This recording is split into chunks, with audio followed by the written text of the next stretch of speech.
이번 시간은 7주차 2교시가 되겠습니다. 지난 시간에 이어서 그 생태론까지 이제 강의가 있었습니다만은 관련된 이제 개념을 이해하는 시간을 좀 갖도록 하겠습니다. 우리가 앞서서도 얘기를 했습니다만 미생물이라고 하는 것은 요즘 그 코로나 때문에 사회적 이슈가 핫한 그런 것인데, 이 미생물에 대해서 한번 살펴볼까요? 미생물이라고 하는 것은 아주 매우 작다. 그죠? 미생물. 이 생물이 아니다라고 하는 그런 개념이라고도 볼 수도 있고, 또 생물이 또 아닌 것도 아니죠. 그래서 어쨌든 보이지도 않는다는 거죠. 매우 작아서 현미경으로만 볼 수 있는 이런 아주 작은 생물이라는 겁니다. 그러면 이 미생물은 어디에 존재하고 있을까요? 미생물은 어느 곳이든 다 존재하고 있는 겁니다. 심지어는 미생물은 그야말로 이제 우리 인간이 존재하기 이전서부터 존재했던 그런 존재물이죠. 그래서 미생물은 어디든지 다 내가 현재 지금 있는 이 상황, 이 상태에서도 있고, 이 지구상 어느 곳에서도 다 존재하고, 심지어는 뜨거운 아주 뭐 펄펄 끓는 화산 속에서도 미생물이 존재한다는 것이 입증이 됐죠, 과학적으로. 우리 몸 속에서도 수많은 그 미생물들이 지금 존재하고 있는 겁니다. 살아가고 있는 겁니다. 우리 몸 속에도 그야말로 수많은 미생물들이 살고 있는데, 우리 주변의 모든 곳에서 미생물이 존재하고 살아가고 있죠. 더불어서 살고 있는 겁니다. 인간과 미생물과 더불어 살고 있는 그런 관계인 것입니다. 그래서 미생물은 인간의 삶의 동반자라고도 볼 수가 있느냐? 이런 문제인데,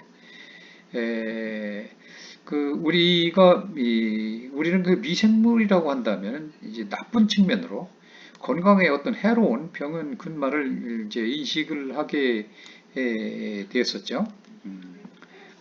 그런데 그래서 이제 미생물이라고 하면 좀 더럽고, 뭐, 좀 위험하고, 이런 인식을 누구든지 다 갖고 있죠, 일반적으로. 그렇지만, 이 미생물이라고 하는 것은 우리가 먹고 있는 이 발효 음식, 이런 곳에 있는 대표적인 이 유산균이라는 게 있죠. 유산균. 이런 것 등등 우리 몸에 매우 이로운 미생물들이 아주 많이 있습니다. 소위 얘기는 이제 유익균이라고 하는 거죠. 그 반대 개념이 유해균이라고 하는 겁니다. 이 학자들은 지구상에 존재하는 미생물 중에서 우리가 분리해서 배양하고 있는 이 미생물은 결국 아주 조금 1%밖에 되지 않는다고 이렇게 추정을 하고 있습니다.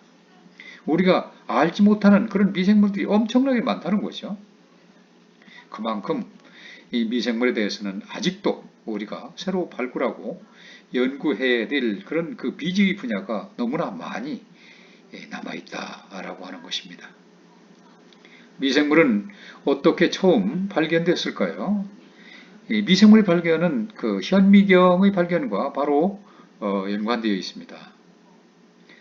안돈판 레이후에노, 이 레벤훅이라고 하죠. 그 레벤훅이 처음으로 단식 현미경으로 미생물을 관찰한 후에 전자 현미경의 개발까지 현미경의 발전은 이제 놀랍죠. 이런 그 미생물의 발전을 바로 이끌어왔다고 할 수가 있는 것입니다. 오늘날 같은 그 미생물의 순수 배양도 지금 하고 있습니다만, 이런 것은 이제 파스티르에 의해서 가능해졌었고, 이제 역사라는 게 한 150여 년 그런 역사를 갖고 있는 것이죠. 그 미생물이 한번 종류를 살펴볼까요? 미생물의 종류에 대해서는 근본적으로 지난 번에 이제 개략적으로 이제 설명을 한 바가 있습니다만은 원핵 미생물, 이제 사회적 이슈가 되고 코로나가 전 세계에 이제 확산이 되고 있는 그런 상황이기 때문에 다시 한번 강조해서 말씀을 드리는 겁니다. 미생물은 그 원핵 미생물과 진핵 미생물로 이렇게 나눌 수가 있다라고 했었죠. 원핵 미생물은 핵이 하나라는 거죠. 원핵. 원핵 미생물은 핵산을 둘러싸고 있는 핵막이 없고 전체가 하나이기 때문에 핵산이 세포질 내에 존재하는 것으로 대부분이 단세포로 이루어졌다는 겁니다. 다세포가 아닙니다. 세포가 하나죠. 원핵 미생물에는 그래서 세균, 그 남주류를 포함해서 이 세균, 고세균 등이 포함이 됩니다. 이와 대응해서 막으로 둘러싸인 핵을 가진 진핵 미생물, 원핵 미생물이 아니라 진핵 미생물에는 곰팡이, 효모 이런 등등이 포함이 됩니다. 그래서 이 대표적인 미생물 종류에 대해서 다시 한번 리뷰를 해서 알아본다면 이 박테리아가 대표적인 거죠. 세균. 이 박테리아를 우리말로 이제 세균이라고 하죠. 세균. 그러면 이제 이 세균은 어떻게 생겼느냐? 그 모양에 따라서 구균, 이게 둥글게 생겼다든지 간균, 또 나선처럼 생겼다든지 나선균 등으로 이렇게 구분되고 이 그람 염색 반응에 따라서 그람 양성균, 그람 음성균으로 이렇게 나눠지기도 하는 거죠. 그 세균은 우리가 살고 있는 어느 곳이든 몸속이든 몸 밖이든 모든 곳에서 존재하고 있으며 우리 일상과 밀접한 관계를 갖고 있다는 것입니다. 우선 세균과 관련된 질병을 우리가 살펴본다면 지금 이제 그 코로나도 이제 그런 대표적인 그 것에 다름 아닙니다만은 이 결핵, 또 페스트, 또 탄저, 콜레라, 위궤양, 폐렴, 이 장티부스, 충치 이런 등 인간의 많은 질병이 병원성 미생물과 관련되어 있는 것이죠. 그래서 이런 병원성 세균을 없애기 위한 그 치료제 개발을 위해서 그 병원균의 안전한 관리, 또 그를 통한 활발한 연구가 반드시 필요한 것이죠. 우리가 대표적인 세균인 또 대장균을 들을 수가 있습니다. 이 대장균은 우리 몸에 질병을 일으켜서 인간에게 해로운 존재로 많이 인식되고 있죠. 그렇지만 실제로는 인간에 도움이 되는 유익한 균주로서 널리 이용되고 있기도 합니다. 서양에서는 오래전서부터 이 유산균이라는 세균을 이용해서 이 치즈라든지 요구르트 등 발효식품을 만들어내고 있습니다. 우리나라 이제 동양에서도 나라마다 이제 다양한 그 발효식품을 먹고 있습니다만은 우리 대표적인 발효식품이 바로 김치 이런 것들이죠. 또 된장도 역시 마찬가지입니다. 젓갈 이런 것들도 발효된 식품입니다. 균이 이제 바로 이제 대장균의 일종이죠. 그런 것들이 유익한 균인 것입니다. 그래서 이 유산균과 같은 많은 유익균이 작용해서 맛있는 발효 효과가 일어나는 그런 것들인데 그 외에도 우리가 이제 항생물질이라든지 비타민 등 이런 유용물질을 생산하는데도 바로 이런 대장균들이 이용이 되고 있다는 것입니다. 심지어는 그 폐수 처리, 오염수 처리 이런 등 환경 오염의 그런 생물학적 복원에도 바로 이런 대장균들을 사용을 하고 있습니다.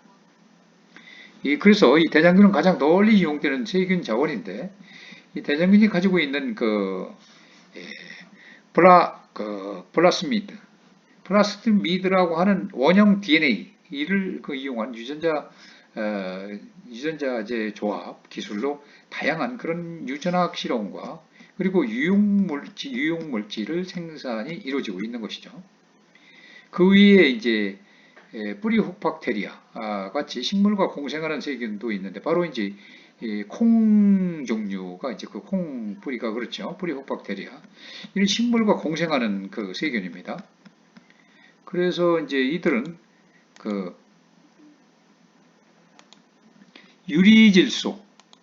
유리질소를 고정해서 식물이 이용할 수 있도록 질소 화합물을 생산하는 역할을 하고 있습니다. 또한 세균의 그 유기물 분해 능력이라고 하는 것은 지구상의 모든 물질 순환에서 아주 중요한 그런 역할을 하고 있는 것입니다. 광합성. 광합성을 하는 미세 조류인 남조류도 이 분류학적으로는 세균에 포함됩니다. 그래서 이 남조류는 녹조 현상에서 나타나는 그 이제 녹조 현상에서 나오는 우리가 육안으로 살펴볼 수 있는 그런 것들인데 녹조 현상과 같은 환경 문제와 깊은 관련을 가지고 있어서 그래서 이에 대한 연구도 상당히 이제 활발하게 진행되고 있는 실정입니다.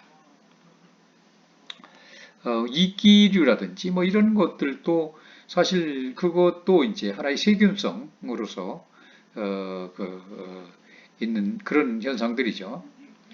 그리고 이제 우리가 그 아카이아라고 하는 그 고세균을 이제 살펴볼 건데, 고세균의 한 종류인 바로 호염성 세균이라는 거죠. 호염성 세균. 염성에 이제 그 염성을 좋아한다. 그런 것이죠. 다음 그 고세균은 핵이 없는 원핵 그 미생물입니다. 그래서 이것은 원핵 미생물이지만은 세균과는 많은 또 차이를 보여주고 있는데요. 그래서 일반적으로 고세균과 비교한다면 세균을 진정세균이라고 부르기도 하는 것이 바로 이 고세균입니다. 보통 고세균은 높은 온도, 고자가 바로 이제 그런 의미죠. 높은 온도, 높은 압력, 높은 염도.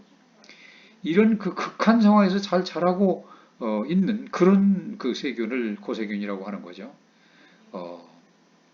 메탄 생산 등 아주 오래전의 지구와 유사한 환경으로 추정되는 환경에서 자라는 종이 많기 때문에 고세균이라는 그런 이름을 갖게 된 것입니다. 바로 화산 같은 엄청난 그런 그 속에서도 존재하고 그런 세균이 바로 고세균입니다. 고온도, 고압력, 고염도 뭐 이런 극한 상황, 도저히 생명체로서 살 수 없는 그런 그 극한상에서도 살 수 있는 이런 그 세균이 바로 고세균입니다. 이 특이하게도 고세균의 분자 생물학을 통한 계통 분류학적 관점에서 본다면 세균보다는 진핵 생물에 가까운 것이죠. 진핵 생물에 거의 가깝다는 겁니다. 그래서 또한 이 고세균은 그 세균과 비교를 했을 때 세포벽의 구성도 차이를 보이고 있는데 세포막의 지질, 구성도 다른 점을 보여주고 있습니다. 이런 고세균은 극한 환경이라는 서식지 특성 때문에 특이적 활성을 보이는 효소를 가지고 있는 것으로 알려져 있습니다. 이런 효소, 이 효소를 이용해서 이 바이오 에너지 생산이라든지 환경 정화라든지 그 식품 및 제약 산업 등 다양한 분야에 활용하려는 연구 노력이 커지고 있습니다. 다음으로는 이제 효모와 곰팡이인데요. 효모는 우리가 이스트라고 하는 빵을 굴 때 그 이스트라고 하는 이제 그런 측면이 있는데 그런 이스트와 이제 몰드, 곰팡이 이것을 이제 살펴보는 겁니다. 진핵 미생물인 효모, 이스트를 이제 한번 살펴보죠. 효모라고 하는 것은 우리에게는 그 전통 발효식품인 막걸리와 같은 주류 발효의 주균으로서 널리 알려져 있죠. 그 외에도 이제 빵, 와인 등을 만드는 주요 미생물로 이 발효식품 산업의 그 주요 균주가 되는 것입니다. 또한 그 효모 그 자체가 단백질 원으로서 가축의 사료로 사용되기도 합니다. 효모는 가장 단순한 형태의 그 진핵생물로서 인간의 어떤 그 세포 주기와 비슷한 면을 보여주고 있는데요. 이 때문에 이 진핵생물에서의 그 DNA 복제, 세포 분화 등 다양한 연구가 효모를 이용하여 이루어지고 있습니다. 또 다른 그 진액의 미생물로는 이 곰팡이, 몰드가 있죠. 곰팡이는 여러분들도 잘 알다시피 이제 실과 같은 그런 그 균사체의 본체를 가지고 있는 그 사상균. 사상균이 이게 실사자로 써서 이제 실과 같다, 뭐 그런 상태다라고 하는 균을 말하는 것인데, 효모, 버섯과 함께 이 분류학적으로 본다면 균류에 속하는 것이죠. 대부분의 곰팡이는 습기가 많은 환경에서 잘 자랍니다. 곰팡이도 세균과 마찬가지로 유기물을 분해하는 분해자의 역할을 하고 있는 것입니다. 우리가 잘 알고 있는 그 페니실린이라는 그 항생물질, 이것은 이 푸른 곰팡이가 생산한 것이죠.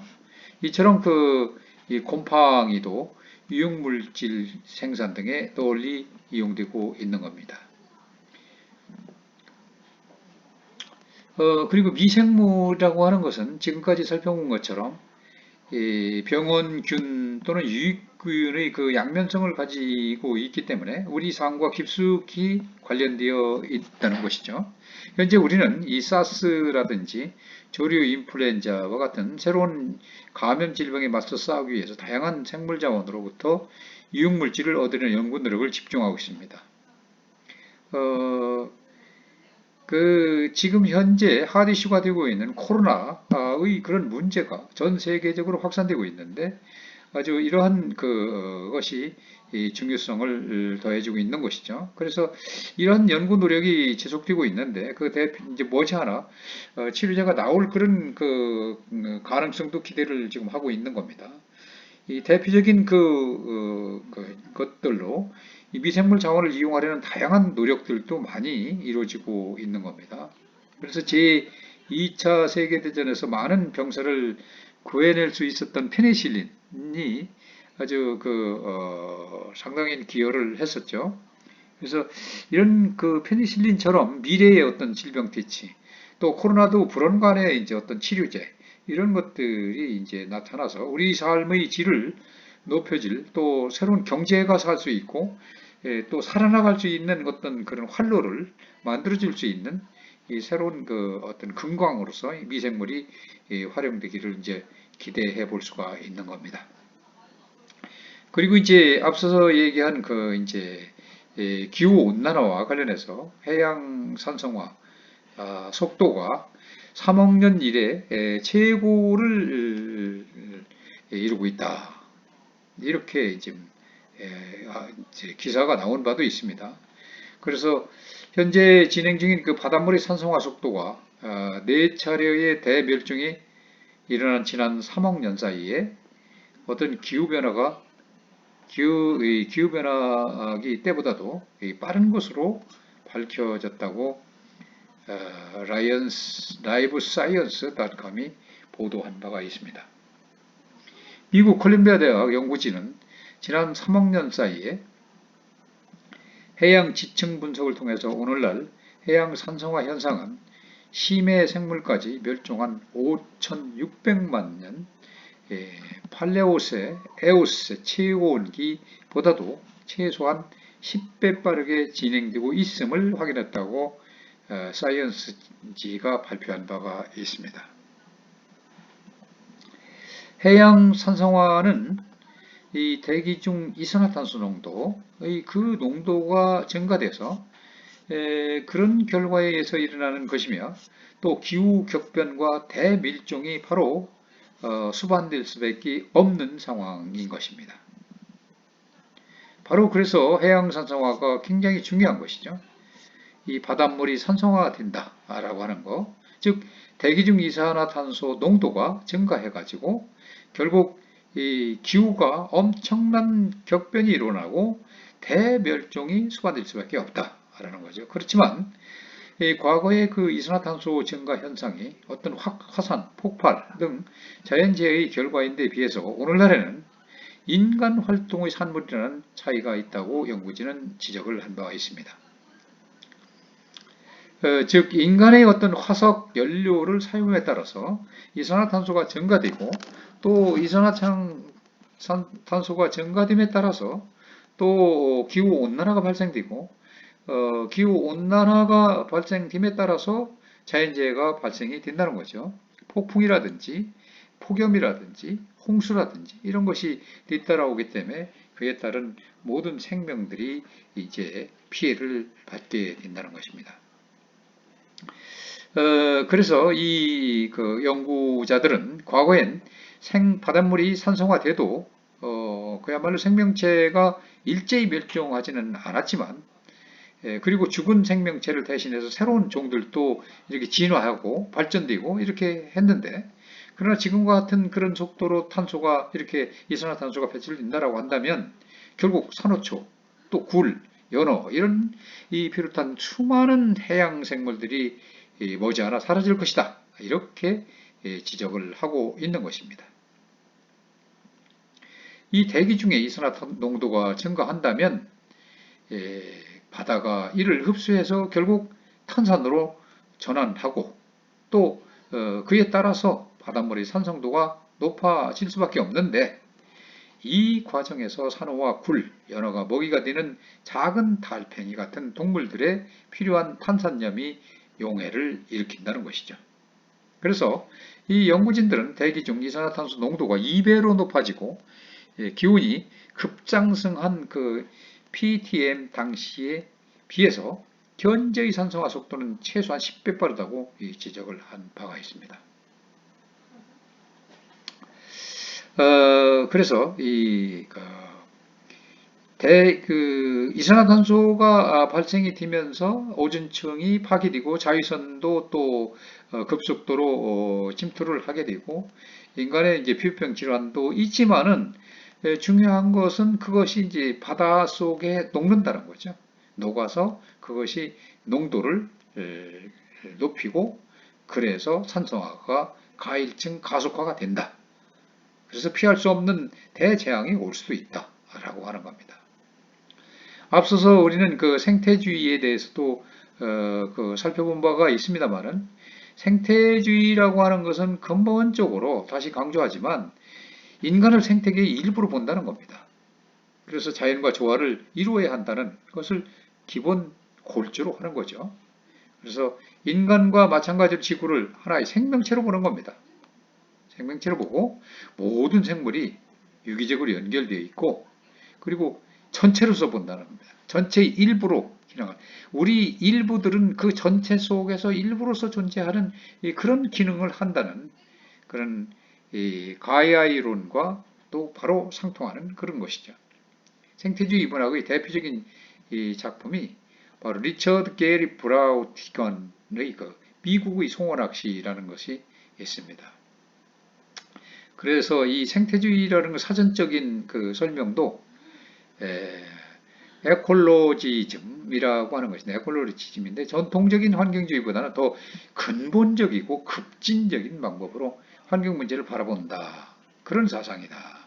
즉 현재의 환경 문제를 기술적 전문성의 적용으로만 해결할 수 있는 것으로 여기면서 사회의 근본적인 성격이 개선될 필요가 없다고 여기는 그런 환경주의와는 달리 이를 보다 심각하고 심층적인 잘못들이 겹쳐서 일어난 문제로 보는다는 것입니다. 그래서 이 전통적 환경주의와 생태주의 차이점이 바로 그 전통적 환경주의는 사회적 틀을 그대로 유지한다는 거죠. 그래서 환경 문제를 해결할 수 있다 이렇게 생각을 하는 반면에 생태주의는 그것에 대해서 이의를 제기를 하죠. 그래서 생태적 관점에 따른다면 환경 문제는 사회적, 경제적, 정치적 질서들이 문제가 겹치기 때문에 그래서 만들어졌고 그런 표면적인 증상일 뿐이기 때문에 그래서 환경 문제를 해결하기 위해서는 사회 전체에 있어서 보다 근본적인 변화가 필요하다는 거죠. 그리고 우리가 이제 기회비용이라는 말을 이게 경제학적 용어이기도 합니다만은 우리가 이제 기회비용이라는 말을 많이 쓰는데 이것을 이제 살펴보면 opportunity cost라고 하죠. 그래서 여러 어떤 가능성들이 있을 때 그 중에 이제 하나를 선택하게 되죠. 우리는 매사. 그래서 그 선택을 함에 따라서 다른 것들은 다 포기해야 되는 겁니다. 그렇게 했을 때 이 포기해야 하는 가치로서 비용, 표시한 그 비용, 이것을 기회비용이라고 하는 거죠. 한정된 자원으로 생산 활동이나 소비 활동을 하는 이 경제 생활에 있어서 경제 활동은 반드시 다른 어떤 경제 활동을 할 수 있는 어떤 기회가 희생돼야죠. 기회를 그런 희생, 내가 저거를 할 수도 있고 이거를 할 수 있는데 저거를 안 하고 이거를 하기 때문에 저거를 할 수 있는 기회를 희생하는 겁니다. 그런 결과로서 항상 결정해서 경제 활동이 이루어지는 것이죠. 예컨대 지금이 한정되어 있을 때, 자금이 한정되어 있을 때, 탱크를 만드는 것은 이제 공장을 짓는 희생이라고 볼 수가 있는 거죠. 즉, 기회비용의 관점에서는 어떤 경제 활동의 비용이 그것을 위해서 단념해야 하는 다른 어떤 경제 활동의 양이 되는 것입니다. 그래서 기회비용이라고 하는 것은 대치비용 또는 이전 비용이라고도 그렇게 표현을 하기도 합니다. 앞서서 찰스 다윈에 대해서 또 간단하게 얘기를 했습니다만은 찰스 다윈은 영국의 박물학자입니다. 진화론자이고 에딘버러 대학에서 의학부를 중퇴를 하고 케임브리지 대학에서 신학부를 졸업을 했으며 실제로는 이제 박물학을 연구를 했습니다. 1831년부터 36년 사이에 해군 측량선 비글호에서 동승을 해서 남태평양의 그 지질과 동식물을 자세히 조사를 했으며 그런 과정에서 생물 진화의 확신을 얻게 됩니다. 그래서 귀국하면서 동시대의 생물학 및 영국 농업에서의 품종 개량의 성과를 개발하면서 생물 진화론과 자연 도태설을 확립을 하게 됩니다. 대단히 신중한 태도로 연구를 진행하고 있던 중에 1858년 왈라스로부터 거의 같은 의견의 논문을 받고 주의 권유에 따라서 같은 해에 왈라스의 논문과 함께 자신의 학설을 발표했습니다. 그 다음 해에 종의 기원이라고 하는 유명한 그런 종의 기원을 계획보다 축소해서 발표를 했죠. 계속해서 많은 저서를 통해서 자신의 학설을 재창을 하면서 커다란 이 반향을 불러일으키게 됩니다. 종교계를 필두로 한 각계의 격렬한 비난 공세에 대해서도 그 자신은 적극적으로 대응하지 않고 헉슬리 등이 이 대변론제를 벌였습니다. 그의 세계관은 유물론적이고 무신론적이었지만 진화론과 종교의 관계에 대해서는 신중한 자세를 취하여 적극적인 발언을 삼가했던 것입니다. 생물질환론의 정립에 공헌을 했는데요. 슈르스베리의 의사 로버트 다윈의 아들이면서 에라스머스 다윈의 손자로 태어난 것이죠.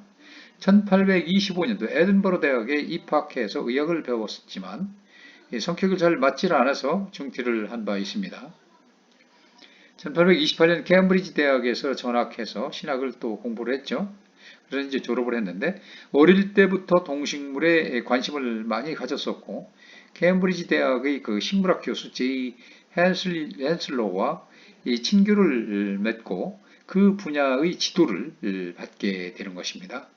그래서 1731년 22세 때 헨슬로의 권고로 해군 측량선 비구로의 박물학자로서 승선을 하게 되고 또 남아메리카 남태평양의 여러 섬, 특히 그 유명한 갈라파고스 제도, 이 갈라파고스 제도에서 그 섬에서 또 오스트레일리아 등지 이런 데에서 두루 항해를 하면서 이제 탐사를 했고 1836년에 귀국을 했죠. 그동안에 널리 그 동식물의 상이나 지질 등을 조사하여 후에 진화론을 제창하는데 기초가 되는 자료를 모았습니다. 특히 이 갈라파고스 제도에서 관찰, 즉 다른 환경의 성과 거기에서 생활하는 그 같은 계통의 생물에서 볼 수 있는 이 사소한 변이와의 관련은 다윈으로 하여금 진화 사상의 심증을 붙이는 주요한 요인이 되었습니다. 또 시 라이엘의 지질학 원리도 큰 영향을 주었죠. 1839년 피구로 항해기를 출판을 해서 여행 중의 그 관찰 기록을 발표하면서 진화론의 기초를 확립했던 것입니다. 또한 지질학상의 문제, 산호초의 생성 원인의 연구에 착수를 했었고 1842년에는 건강 때문에 켄트주에 은거하여 진화론에 관한 자료를 정리하고 1856년부터 논문을 쓰기 시작을 했던 것입니다.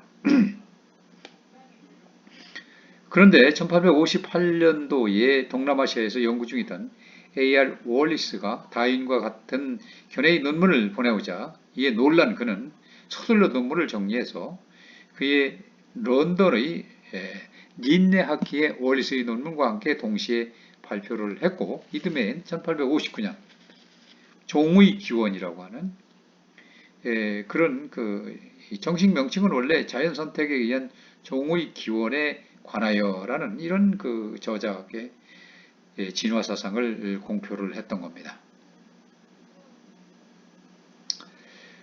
진화론의 골자는 바로 그 저서의 표지에 나타나 있는 바와 같이 자연선택설을 요인론으로 한 것입니다. 자연선택설, 이것은 이 생물의 어떤 종의 개체 간의 변이가 생겼을 때 이때 그 생물이 생활하고 있는 환경에 가장 적합한 것만이 살아남고 부적합한 것은 멸망해버린다는 견해입니다. 곧 개체 간에서 경쟁이 항상 일어나고 자연의 힘으로 선택이 반복되는 결과 진화가 생긴다고 하는 그런 학설이 되는 것입니다. 이 설에서는 이 개체 간의 변이가 어떻게 생기느냐에 관해서는 설명하지는 못하고 라마르카가 제창한 환경의 영향에 따라서 생긴 그런 변이가 다음 때에 유전한다고 하는 획득형질 유전론을 채용하고 있습니다. 또한 개체 간의 경쟁이 일어난다고 하는 견해는 T.R. 멜러스의 그 인구론에서 시사를 받은 것이라고 합니다. 종의 기원은 초판 1250부가 발매 당일에 매진될 정도로 큰 반응을 불러일으켜서 후에 6판까지 출판되게 되었습니다. 1860년 진화론에 관한 논쟁이 옥스퍼드에서 일어나서 D.H. 헉슬리와 J.D. 후커 등의 지지로 해서 다윈의 견해가 인정을 받게 됩니다. 1862년서부터 1881년에 한 걸음 더 나아간 진화론에 관한 저작을 발표하였는데 그 중에서도 사육동식물의 변이, 또 인류의 유래와 성선택 이라는 그런 그 저서가 아주 유명한 저서로 되겠습니다. 특히 이 후자는 종의 기원에서 뚜렷이 제시하지 못했던 인간의 진화에 대하여 그의 태도를 분명히 한 저술로서 중요한 의의가 있습니다. 바로 인류의 유래와 성선택이죠. 그는 이 진화론 외에도 생물학상의 몇 가지 연구를 했는데요. 1880년의 식물의 운동력은 이 식물의 굴성, 이 굴성에 대한 선구적 연구인데 식물학자인 아들 프랜스 다윈과 공동으로 이룬 것입니다. 또한 식물의 교배에 관한 연구와 또 지렁이의 작용에 의한 토양의 문제 등 여러 방면에 걸쳐 있습니다. 그는 1882년 켄트 다운에서 사망을 했습니다. 다윈의 진화론은 물리학에서 그야말로 뉴턴 역학과 더불어 사상의 혁신을 가져와서 그 후의 자연관 그리고 세계관의 세계관의 형성에 큰 영향을 끼친 바가 있습니다. 앞서 우리가 그 대공황을 얘기를 했었죠. 지금 코로나 그 사태와 관련해서 전 세계가 경제적 위기를 초래를 하고 있는 중입니다만은 이 경제적 위기가 새로운 대공황으로 이어질지 모르기 때문에 이 대공황이라는 그 개념을 다시 한번 리뷰를 해보도록 하겠습니다. 앞서서 설명한 바와 같이 1929년도에 미국에서 대공황이 일어났죠. 또는 그 1929년도에 그 슬럼프라고도 좀 하는데 1929년도 10월 24일 뉴욕 월가의 그 뉴욕 주식 거래소에서 그야말로 주가가 대폭락하는 이런 사태, 이런 사태에서 발단된 이 공황이죠. 그래서 가장 전형적인 세계 공황, 대공황으로서 1933년 말까지 거의 모든 자본주의 국가들이 여기에 말려들었으며 그 여파는 1939년까지 이어지게 된 것이었습니다. 그래서 이 공황은 이 파급 범위, 지속 기간, 격심한 점 등에서 그때까지 어떤 공황보다도 이 두드러진 것으로 대공황이라는 이름에 걸맞는 것이었던 것입니다. 제1차 세계대전 후 1차 세계대전이 1914년부터 1919년까지 이루어지는 어떤 세계전쟁이었는데 그 후에 미국은 그야말로 표면적으로 이 경제적 번영을 누리고 있는 것처럼 보였었습니다. 항상 앞서서도 얘기를 했지만 이 세계 전쟁이 일어나면은 그 당사국들은 그 죽음과 삶의 그런 그 생사 기로에서 있는 상황이고 또 잿더미 속에서 있는 상황이지만 그러나 승전국은 조금 다르죠. 패전국보다는 더 이제 보상을 받을 수 있고 약속을 받을 수가 있는 그런 상황이지만 그러나 그에 못지않게 제3국 1차 세계대전 때는 미국입니다. 거의 뭐 제3국이나 다름이 없죠. 이런 그런 그 이웃 나라는 그 재건 복구 또는 전쟁 중에 수행되는 모든 물자 이런 것들로 해서 큰 대호황을 맞게 됩니다. 바로 미국이 그랬던 거죠. 그래서 그 1차 세계전 배후에 만성적 과잉 생산과 실업자의 항상적인 존재가 그 현재화가 되고 있다는 거죠. 이런 배경 때문에 그러니까 그 세계대전 이후에 그야말로 이제 그 호황을 누렸던 미국이 모든 이 이제 투자들이 막 활발하게 이루어지는데 나중에 그것이 이제 버블이 되는 거죠. 파생 상품이나 이런 것도 이제 생기게 되고 이러면서 언제까지 그것이 이제 호황이 갈 것이냐 이제 계속해서 기대감을 갖고 이렇게 하다가 결과론적으로 그것이 이제 1929년도에 대공황으로 이제 주식이 폭락을 하게 되는 거죠. 그래서 이렇게 그 10월의 그 주가 대폭락이 이루어지면서 경제적 연쇄적인 그런 파국이 그 물결치듯이 이제 파급됐던 것이죠. 경제적 연쇄를 통해서 각 부문에 이 급속도로 파급되어 가지고 이 어떤 채화의 그 격증 그리고 재반 물가가 폭락이 되고 생산이 축소가 되고 경제 활동이 이제 마비 상태가 된 것입니다.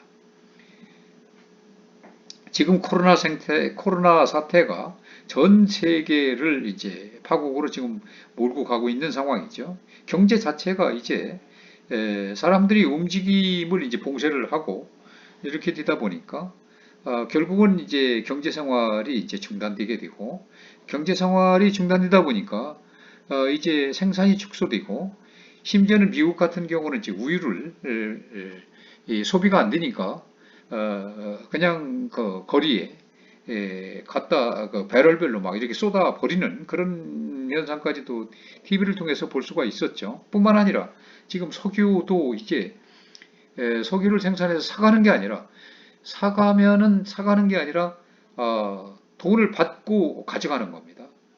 또는 뭐 은행도 이제 뭐 이 금리 자체가 이 돈을 맡기면은 이자를 받는 게 아니라 맡기면은 오히려 돈을 내야 되는 이런 현상들조차도 지금 벌어지고 있는 상황이죠. 그래서 우리는 이것을 이제 주목해서 리뷰를 한번 해보는 겁니다.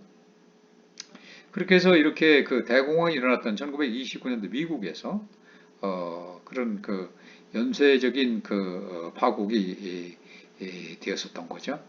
그래서 기업 도산이 속출을 해서 실업자가 늘어나고 33년도에는 그야말로 그 수가 전 근로자의 30%에 이르는 그런 1,500만 명에 이르는 그런 그 사태까지 벌어졌던 거죠. 지금도 우리나라도 그렇고 미국도 그렇고 전 유럽도 그렇고 이제 그 실업자들이 엄청나게 늘어나고 있습니다. 어, 그래서 그때 당시 이런 공황은 다시 이제 미국으로부터 독일, 영국, 프랑스 등 유럽 제국으로 이제 파급되었기 때문에 왜냐하면 경제가 다 연쇄적으로 연결이 되어 있기 때문에 그렇죠. 한쪽에서 무너지면 자동적으로 이렇게 연쇄적으로 무너질 수밖에 없습니다. 폭락이 이루어지는 거죠. 자본주의 각국의 그 공업 생산권은 이 공황의 과정에서 대폭 하락하게 되고 1932년의 미국의 공업 생산권은 1929년 공황 발생 이전과 비교해서 44%나 절약하게 되고 대략 1908년서부터 1909년의 수준으로 이렇게 역사를 후퇴하게 하는 그런 수준으로까지 도달하게 된 거죠. 또한 이 공황은 그야말로 공업공황으로서의 공업 부문에 심각한 타격을 주었을 뿐만 아니라 농업 부문에도 영향을 미치게 되고 그 미국을 비롯하여서 유럽, 남아메리카의 농산물 가격의 그 대폭락 그리고 채화의 격증을 초래해서 각 지방에서 소맥이나 커피, 가축 등의 대량으로 파기되는 이런 사태까지 일어났었던 것이죠.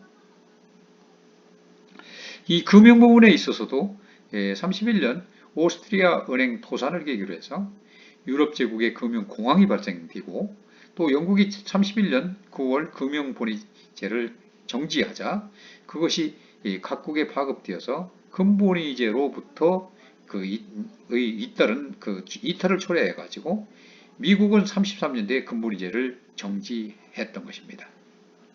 이 공황은 결국 자본주의 각국 경제의 공황으로부터 자동적으로 회복력을 뺏어서 감으로 해서 1930년대를 통해서 불황을 만성화시켰고 미국은 뉴딜 정책 등 그야말로 불황 극복 정책에 의존할 수밖에 의존해야만 그런 상황에 도달했던 거죠. 그래서 10여 년 동안의 대불황에 허덕이던 미국은 물론 뉴딜 정책 통해서 이제 의존해서 극복을 했습니다만은 미국은 또 2차 세계대전으로 해서 경기를 또 회복하게 되죠.